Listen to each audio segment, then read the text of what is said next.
kahor dhagaxdhigaasi dhismayaasha cusub ee lagu kordhinayay xarunta caafimaadka ee degmada Reydab Khaatumo oo ka tirsan gobolka Daadmadheedh ayaa waxa halkaasi ka hadlay gudoomiyaha degmada Reydab Khaatumo Axmed Macalin iyo Nuur oo iyadu ka socotay ururada bulshada ee iyagu ka soo qayb qaatay dhismayaashan cusub ee lagu kordhinayo xarunta caafimaadka. marka saddexaad waxaan soo dhaweynayaa cid kastoo wax ku darsanaysa degmada Reydab Khaatumo hawsheeda iyo waxqabadkeeda oo Suldaan Foundation la yiraahdo oo group isu tagaya oo qurba joog iyo qaran joogba inta hadii aan ka gudbo alxamdulilaahi rabbil caalamiin dadku hadii ay ka go'naato in ay maaragtay dalkooda horumariyaan waa la gaaraa guusha loona dhabar adaygo loona samro waxna la quulo oo dee la hura hantidii madax dhaqameed iyo waxgarad tiro badan oo iyaguna halkaasi ka hadlay ayaa tilmaamay in dhismayaashan ay iska kaashadeen bulshada deegaanku iyagoo gacmaha haysta daljoog iyo dibad joogba kordhinta MCH-ka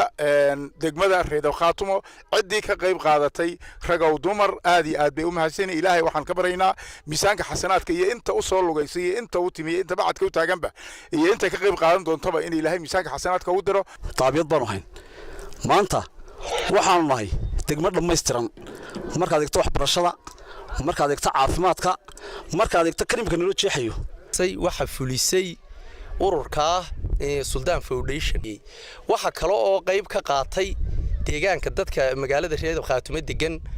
xukuumadda jamhuuriyadda Soomaaliland ee Muuse Bixi Garwadeenka ka yahay iyo wasiiradiisa iyo barasaabadiisa maanta waxaan u aqoonsanahay haddana madax dhaqameedka gobolka Daadmadheedh inay yihiin tiimkii wax qabadka ugu dambeyntiina gudoomiyaha gobolka Daadmadheedh Axmed Diiriye Cabdullaahi oo halkaasi dhagax dhigay dhismayaashan lagu kordhinayo xarunta caafimaadka ee degmada Reydab Khaatumo ayaa bulshada deegaanka Reydab Khaatumo ku amaanay isku tiirsanaanta iyo wax wada qabsiga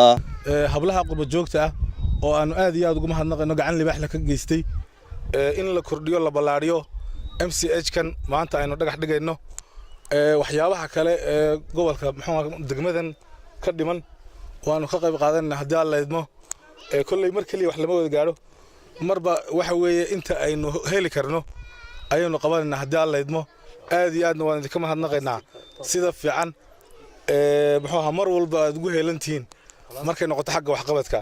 Muuse Salebaan Maxamed warbaahinta qaranka Soomaaliland magaalada Oodweyne.